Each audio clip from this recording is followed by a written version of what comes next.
Steven Kotler, welcome back to the show. Thanks for having me. Good to be with you. So we had you on the show a few years ago to talk about your book, Becoming Superman. And it was all about capturing the flow state. That moment when you're doing something and everything just seems to click, time seems to stand still. And you've been doing a lot of things with the Flow Project, trying to help people get into that flow state. But you've got a new book out where you delve deeper. I think it's related. Maybe it's not. I think it is related. I mean, how does this new book, Stealing Fire, sort of continue the work you started in Becoming Superman about getting into this flow state? It's a great place to start. So quick overview of Stealing Fire, just so people can orient for a second. Stealing Fire is a book about a $4 trillion underground revolution in people hacking states of consciousness to massively increase performance. I started down this road, as you mentioned, in a book called The Rise of Superman, which examined flow states, which are one particular altered state that have, about 150-year track record of kind of massively improving performance and about 150 years worth of science to kind of back that up. And I wrote Rise of Superman, and where Stealing Fire really came from and how these things link up is, my co-author in Stealing Fire is Jamie Wheel, and together we co-founded and run the Flow Genome Project. We train organizations in the use of flow states for performance. And, before Stealing Fire came out, it was top athletes and the military primarily, people with a competitive interest in high performance, shall we say. And after Rise of Superman came out, the work went kind of wild and everywhere. And suddenly we were on Wall Street all the time, and we were on Main Street, and we were talking to bankers and stockbrokers and biohackers and everybody you could possibly imagine, Fortune 100 companies. And it didn't really matter where we went. Afterwards, we'd give our talk, we'd present on flow, and afterwards people would come up to us and go, yeah, this flow stuff is really cool, really interesting. I think I'm doing some of it and I want to start doing more of it. But what do you think about blank? And we met Wall Street guys who were zapping their brains with electrodes to alter their consciousness before they were going onto the trading floor because it helped them make better decisions, faster decisions. We met Navy SEALs who were going on 2-week silent meditation retreats. We'd be at Fortune 100 companies in Silicon Valley, and we'd meet whole teams of engineers that were microdosing on psychedelics, or whole teams of engineers that were going skydiving on the weekend, and on and on and on. Everywhere we went, people were using all these different technologies to sort of change their state for performance improvement. It was lots of different people, lots of things going on, and they were harnessing more than flow. It was a larger story than what I was talking about in Rise of Superman, which was focused on one particular altered state of consciousness. But the total link, and then I'll shut up for a second, but the real link was in decoding the science of flow. We ended up with sort of a Rosetta Stone for a lot of different altered states of consciousness, and we basically reproved something that was proved 100 years ago at the birth of psychology, when a guy like William James, a Harvard psychologist, said, hey, there's a whole collection of altered states, the so-called ecstatic states, awe, flow states, psychedelic states, meditative states, contemplative states, the states that yogis seem to get into, and sexually fueled altered states. They all seem to share very similar properties, and they all seem to have the same impact on psychology and the same impact on performance. 100 years later, we've got enough tools in neurobiology at this point to be able to look in the brain and go, oh my God, he is right. So all these things that we're seeing people hack, while they are bigger than flow, they fit into this larger category of kind of ecstatic techniques, things that produce all the experiences that you might find north of happy. All right. So this is what you call in the book ecstasis. This is like what they're trying, sort of a general term to describe these altered states. Yeah, we couldn't, all the freaking terms are loaded with cultural baggage. So, when we're working with the Navy SEALs, one of the guys in SEAL Team 6 used that term. And it caught our attention. When you look it up, it means literally to stand outside oneself and to be filled with insight and inspiration. And the standing outside oneself was accurate because in all the states, one of the things they all have in common, doesn't matter what technique you use. You could be using psychedelics, you could be using meditation, you could be using action sport to trigger flow. They all make that, as you pointed out, your sense of self disappears, right? So you stand outside yourself, you change the channel on normal waking consciousness. And as it turns out, in all these states, all of the brain's information processing machinery gets fired up. That's where a lot of the heightened performance comes from. That's why these are states of insight and information and heightened creative problem solving and so forth. So yeah, you talked about, so some of the traits of ecstasis are, you mentioned one, the standing outside of yourself. What is it about the self, I guess the ego, that prevents us from reaching our top performance? It's a great question, first of all, and a very tricky one, because for certain, we are not advocating, hey, get rid of your ego permanently in some kind of yogic Eastern philosophy kind of way. That doesn't seem to be useful. You know, if you look at kind of all the progress we've made in the past 300 years, it starts with the French Enlightenment. It starts when somebody goes, hey, the ego, the conscious mind, that logical, rational version of yourself, that's the version we should trust. We end up with the scientific method, the technological revolution, and thus the 21st century, right? So we need those egos. We just don't need them running the whole show. And it turns out switching the channel of consciousness, dropping out of where we normally live, that ego-driven version of ourselves, and turning off the self helps solve certain very critical challenges. Most importantly, our creativity. And if you think about this, this is not hard to imagine. The self, part of the being a human self comes with your inner critic, that always on nagging defeatist voice in your head. In all of these states, that inner critic goes silent. So what happens when that happens, first of all, risk-taking goes up, which is really, often a good thing. Simultaneously, creativity goes up because we're no longer second-guessing all of our neat ideas. So it's like the floodgates open and the brain clicks into brainstorming mode. Very, very useful for solving certain kinds of problems. Gotcha. So besides the stepping out of yourself, other traits of ecstasis are, I guess, a timelessness, or time seems to slow down a bit. Yep. That's so it helps to understand what's going on in the brain to talk about these characteristics. The first thing that's happening is activity in the prefrontal cortex, the part of your brain that houses most of your higher cognitive functions, starts to decrease. It's an efficiency exchange. The brain is trading extra energy to help you focus in the present moment for non-critical functions. Non-critical functions start shutting down. So the prefrontal cortex comes offline. The self, our sense of self, of being an I, is created by structures all over the prefrontal cortex. So as those structures wink out, we can no longer create that sense of self. Same thing happens to our sense of time. Time is a calculation performed by all these different structures in the prefrontal cortex. And David Eagleman at Stanford figured out that as they start to go out, as this efficiency exchange happens, we lose our ability to process time, right? So we step into a timeless moment, what researchers call the deep now. It basically means past, present, and future get conflated, and you can only think about what's going on right in front of you at that moment. This is also a big deal for performance. If you think about most anxiety, most fear is not present moment fear. It's things that could have happened in the past that you were trying to avoid happening again in the present, things that could happen in the future that we're scared of. So as a result, performance again goes up because anxiety goes down. Simultaneously, the present is the only place in the data stream where you get the most accurate information, right? Memories are very, very flawed, as we learn time and time again. And future predictions, right? Nobody saw the 2007 crash coming. We're not very good at either. So we're very good at processing data in the present moment. It's what we evolved to do. So you get this simultaneous boost in kind of data processing in the brain and anxiety decreasing. So performance goes up. And then you get to the next step in the chain, which is a sense of effortlessness. And this has a different root.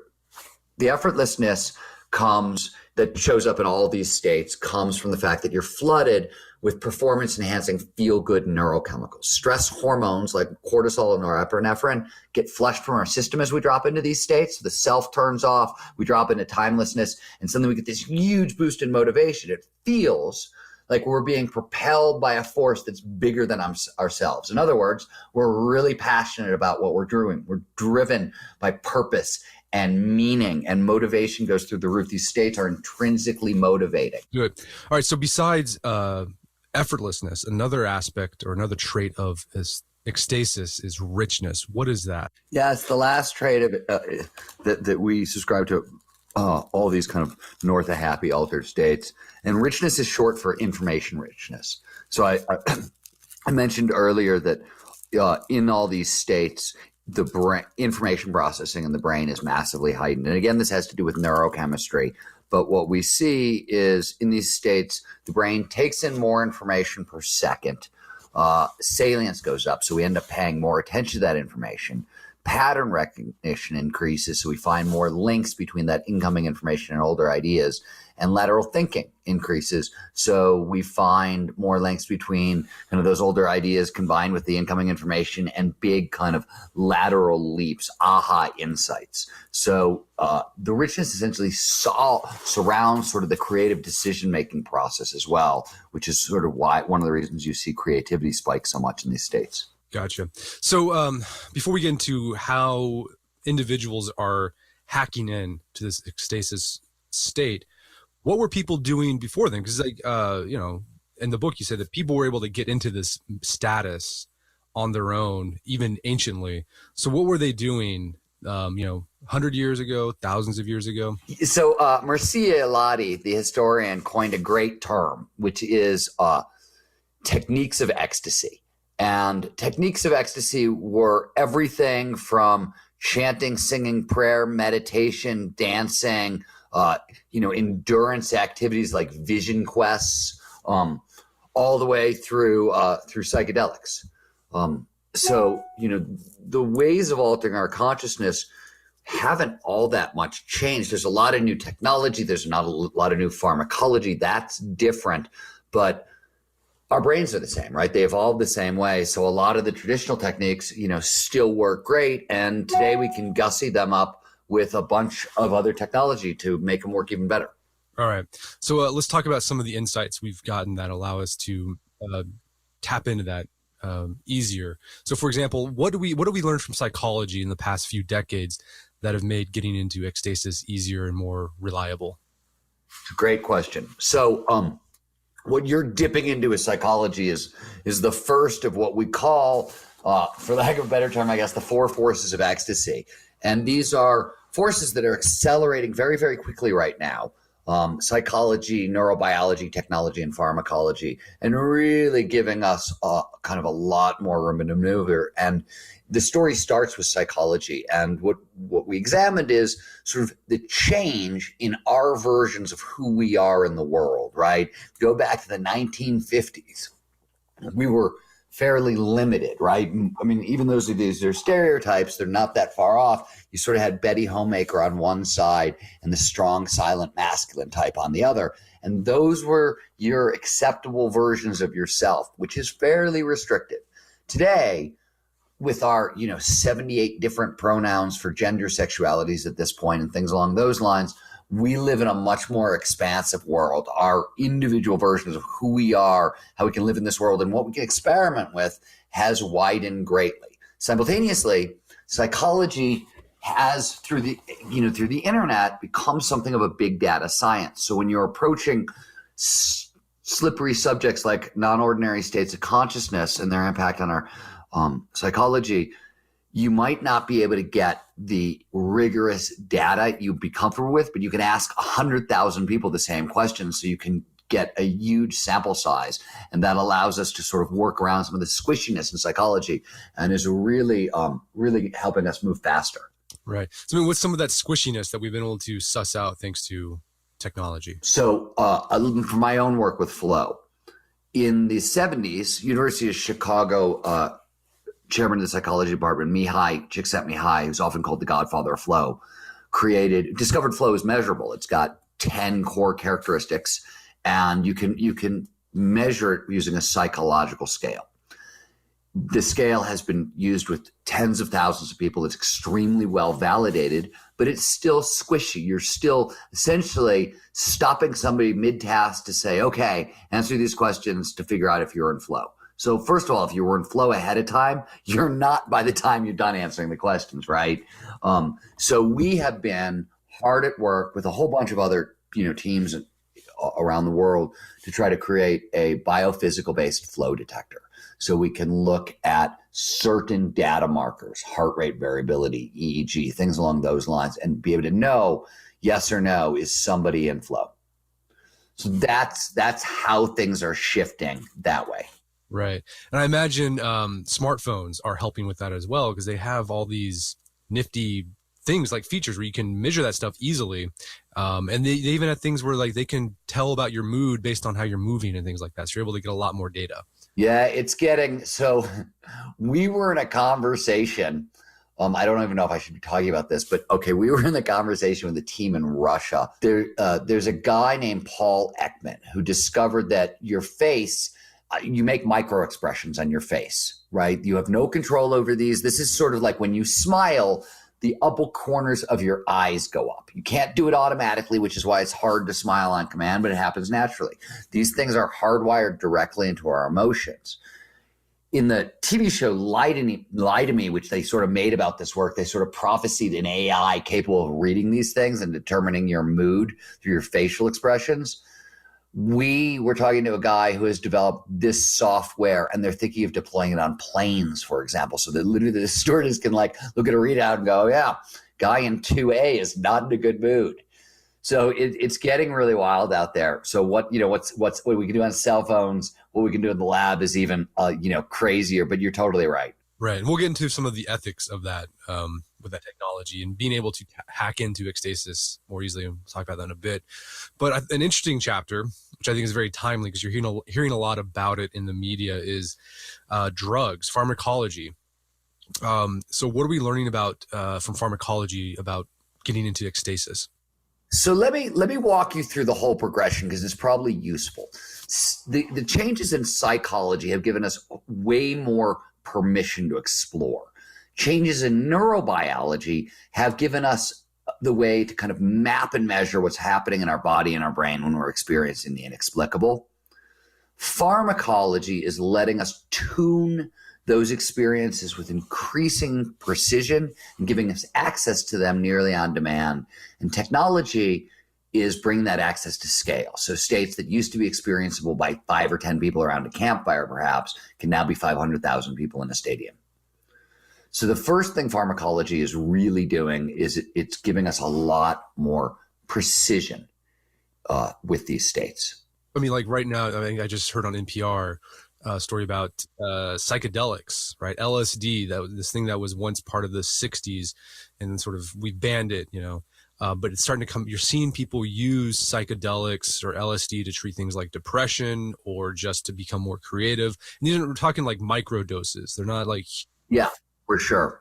I mean, by the way, cover of last month's issue of GQ, why your boss wants you to do LSD at work.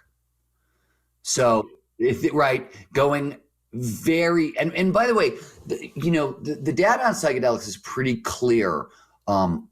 Before the microdosing revolution started happening, it shows that roughly 1 out of 10 Americans has an annual psychedelic practice, does psychedelics at least on a yearly basis.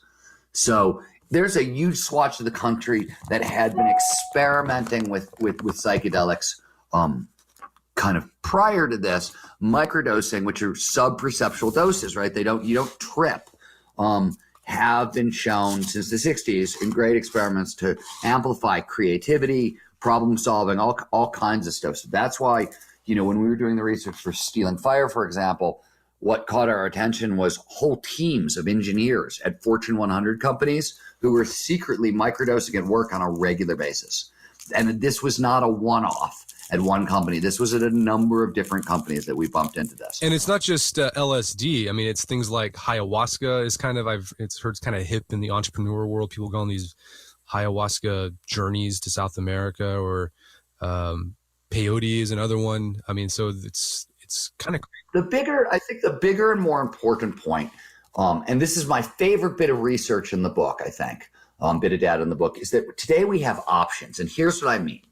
A lot of these substances we're now talking about as treatments for anxiety and depression, but some of the early work that really led in this direction began about 10 years ago, where people were looking at alternative cures for PTSD, which is a devastating condition, right? 25 million Americans at any one time suffer PTSD. It is completely debilitating. And the only things on the market were SSRIs, which don't really work for everyone. They don't really seem to work for women at all. They definitely don't work in the severe cases. And stop the drugs and you're back where you started, right? So not a very effective treatment. So 10, 12 years ago, a guy named Michael Mitherhofer, a psychologist in South Carolina, teams up with the Multidisciplinary Association for Psychedelic Research, which is run by my friend Rick Doblin. And they decided to test MDMA, which is technically an empathedelic. It makes you feel more empathy. It's known on the street as ecstasy or Molly, take your pick, as a treatment for post-traumatic stress disorder. And they looked at victims of child abuse, sexual abuse, and war trauma. So they tested vets from Iraq and Afghanistan. And what they discovered is 1 to 3 sessions of psychedelic therapy. That means they administer the drug and they do talk therapy with you for the period, was enough to put symptoms of PTSD into near total remission.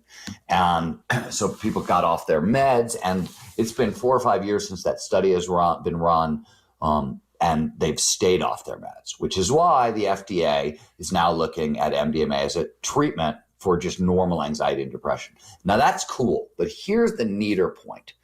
So about 4 years after they ran that study, they reran that study. This time, instead of using a psychedelic, they substituted surfing, which is packed with flow triggers. So at Camp Pendleton in California, they put over 1,000 soldiers through a surfing as a trigger for flow plus talk therapy protocol. Same basic study as the MDMA study. They just switched the trigger mechanism. And what they found is that 5 weeks of surfing and talk therapy was enough to completely cure, basically put into remission, PTSD in soldiers. Last year, they reran that same study, replacing surfing with meditation. They got the same results in 4 weeks. So this is what I mean by options. If you have a tolerance for risk, if you want to get yourself enrolled in a government study or do an illegal substance, or you have a very quick time period that you need to get right in, maybe that's the way to go. If you got a little more time and you like outdoor activities, flow and surfing is the way to go. If it's, if you're somebody who can learn to meditate and that works for you, right? We have options. We now know pretty clearly that these states are phenomenal at healing trauma, lowering anxiety, all that stuff. And we can pick our poison, pardon the pun. That's the most important thing. In the end of the book, we do put this into a formula that allows everybody to sort of, because it's really hard to do comparison and contrast between these techniques. How do I know what I want to do when and where? So we came up with a formula. And I will tell you, the formula is more about stack ranking multiple activities, because what the research consistently shows is the best way to maximize impact. And this is whether or not you're seeking, heightened performance, collaboration, creativity, productivity, or if you're seeking treatment for trauma and those sorts of things, that blending techniques together. Meditation works great. Meditation with a periodic psychedelic practice seems to work better. This is recent research they were doing, I think, at Oxford and so forth. So we're starting to see, not only do we have options, but the next level of research is what's the best mix and match toolkit? And it's totally different for every individual. There's no, that's why we gave you an equation that lets you do this for yourself. Besides the pharmacology, another tool, another option is this technology, that's hardware that's being developed that actually you can use to trigger states of ecstasis. And this is the transcranial electro, like it's something you shock. Yeah. Okay. Yeah. Okay. So I don't remember if we delve too deep into this earlier, but one of the things that happens when we move into these states is there's deactivation of the prefrontal cortex, right? It gets quiet in there, which is why our sense of self goes away and time passes strangely and so forth.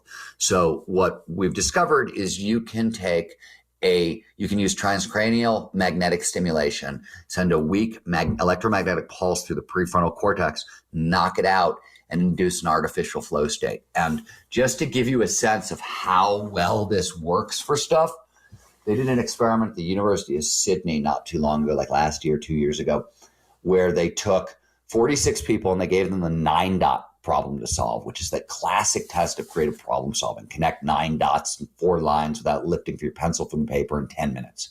And normal conditions, less than 5% of the population can pull it off. And in their group, nobody did.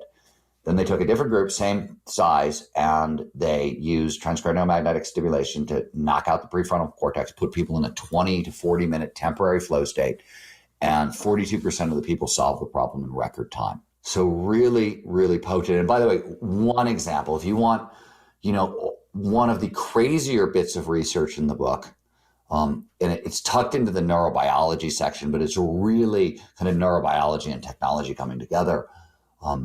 Back in 1999, 1998, Andy Newberg at the University of Pennsylvania, neuroscientist, decoded the first kind of spiritual experience. He figured out the most common mystical experience in the world that shows up everywhere is what's known as unity or cosmic unity. It's the feeling of becoming one with everything. He figured out why the brain produces this feeling. And I got to know him at the time. And I remember having a conversation about this and saying, do you think we're going to get very far with many other spiritual experiences soon?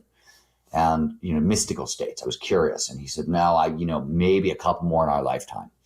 It's 20 years later, and pretty much every mystical state, trance state, speaking in tongues, prayer, chanting, meditation, yoga, on and on and on and on, out-of-body experiences, near-death experiences, has been decoded.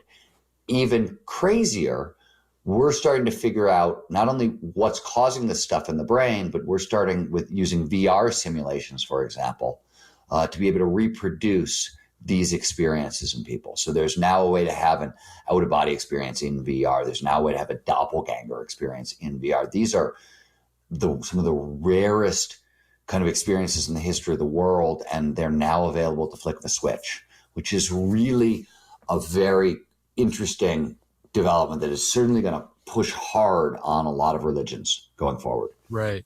Another technology you discuss in the book, and one I've actually tried before, is transcranial direct current stimulation, right? It's like where you put like these electrodes in certain parts of your brain and it somehow excites the neurons where you think faster or whatever. I know like athletes are starting to use this a little bit. We're seeing it across the boards. It's the open question with all these technologies. What was your experience, first of all? I didn't really experience anything. Like it tingled and that was it. And I didn't. That was sort of where I was going, because what we're seeing, some of the people who are best at this in the world are in the book. Advanced Brain Monitoring, Mikey Siegel from the Conscious and Hacking Movement. These guys are really talented at this stuff. And what the research seems to be showing more and more is, at least now, at least where the tech is right now, you really need a skilled practitioner because the stuff seems to be very individually customized. And so you can have some effects, at a blanket level. Though using EEG neurofeedback is probably better if you want one way in. And I will also mention that I was talking to Tim Ferriss about this at one point, and he said, if you get this wrong in a DIY hacker kind of way, you can make yourself pretty stupid for a long time. Right. Scramble your brain. And I thought this was an interesting chapter. You devoted, I wasn't expecting it. It was a whole chapter dedicated to Burning Man. And what's interesting is this is kind of timely for me because I have my brother-in-law. He works for a company that makes tactical electronic stuff for law enforcement and militaries. Make basically like surveillance cameras, drone stuff, things. And they're testing it at Burning Man. And his boss went to Burning Man and was transformed by it. And now he's having the whole company go to Burning Man. So that's awesome. And by the way, one of the reasons it's in the book, right? I mean, the reason, it sort of is a chapter and isn't a chapter on Burning Man. It certainly opens there, right? And the point is, we've got all these lab experiments. We know all this stuff works in the lab. We really do. So the question was, where is a place where the four forces are showing up really at full force, and what's happening there as a test bed for how this stuff works in the wild?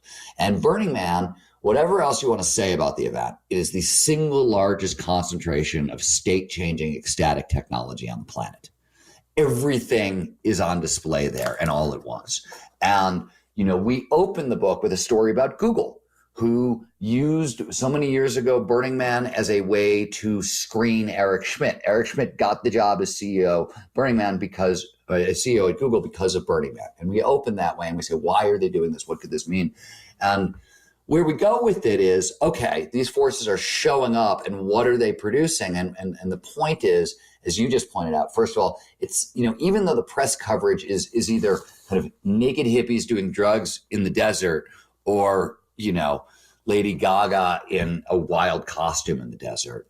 What's really going on under the hood when you go to the event is you find tremendous amounts of people with money, power, and influence who are going to the event. They're taking the inspiration they're gathering there. And I should pause to mention that Burning Man is called a transformational festival. It's actually a literal term. And research done at Oxford, they found that the same kind of neurobiological changes that you can get in meditation and chanting, in flow and all that stuff, shows up at Burning Man. So it is literally transformational. It puts you into an altered state of consciousness.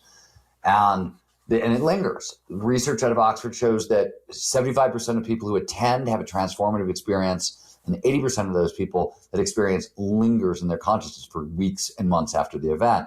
And so we're seeing people like Elon Musk, for example, going to Burning Man, being struck by inspiration, debuting the Tesla Roadster there, and getting the idea for the Hyperloop there. Tony Hsieh, who runs Zappos, is literally reorganizing his entire company so that kind of Burning Man style holacracy can be put into the corporate world. And we're seeing this over and over and over and over again. And the examples we drill down into in the rest of the chapter are places where you wouldn't really expect it. It's one thing to say, okay, yeah, people from Silicon Valley, they're going to Burning Man, they're getting inspired, they're coming back.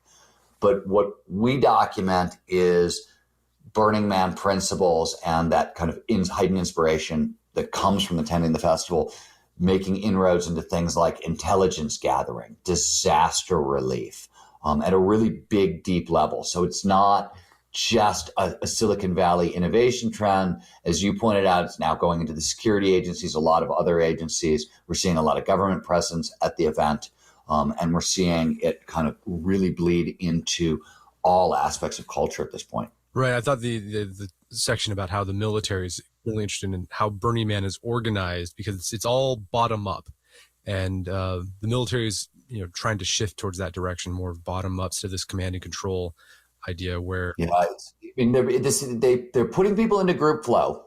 And what's great about that is one of the things that happens when all those neurochemicals that show up do a lot of things, as I've mentioned, but they're also social bonding chemicals. So they amplify trust between people and collaboration, cooperation, and things along those lines. So when you get a bunch of people in group flow inspired that way, they function as like a seamless team, right? Team performance just goes through the roof. And that's what they saw. Burners Without Borders, which was a disaster response team that was organized during Katrina, has now worked everywhere around the world, every disaster you can think of, but they were significantly faster and more productive than FEMA. Right, they were getting job after job after job done, while FEMA was getting bogged down, and that caught a lot of people's attention, including the UN. Right, they went, "What the heck is going on? How are you doing this? Teach us." Yeah, that's really interesting.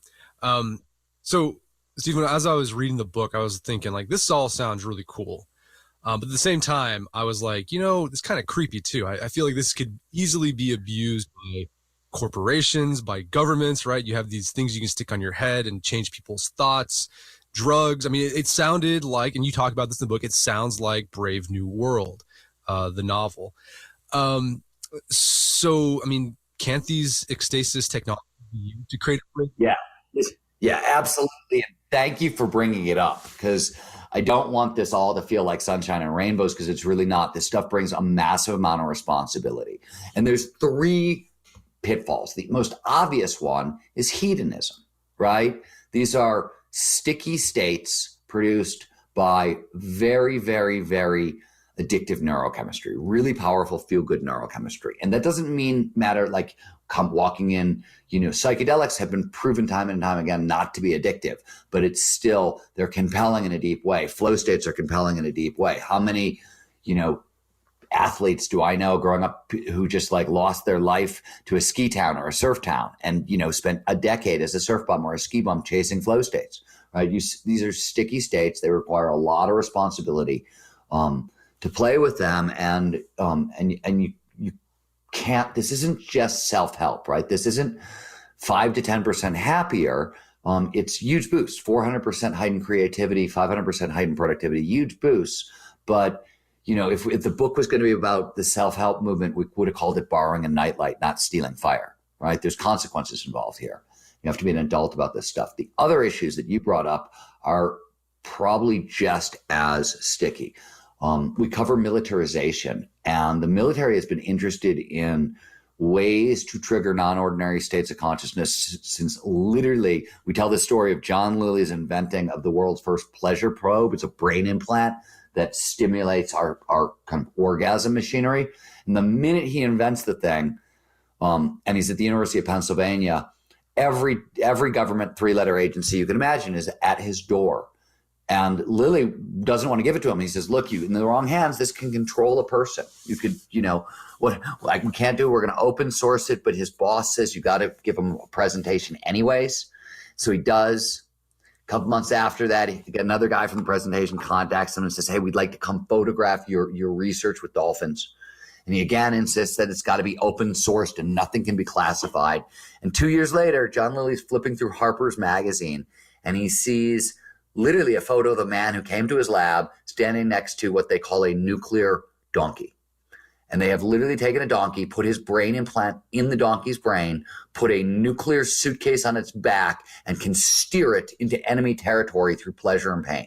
So the very first time we invent one of these technologies, the military, the Sandia Corporation co-ops it. And from that point on, like the stories they're absurd on one level, they're tinfoil hat on another, and they're downright frightening on another level because there's a 50-year, very visible track record been written about, a lot of places and, packed into the X-Files so we don't take it seriously. But there's a 50-year track record of people trying to militarize these technologies.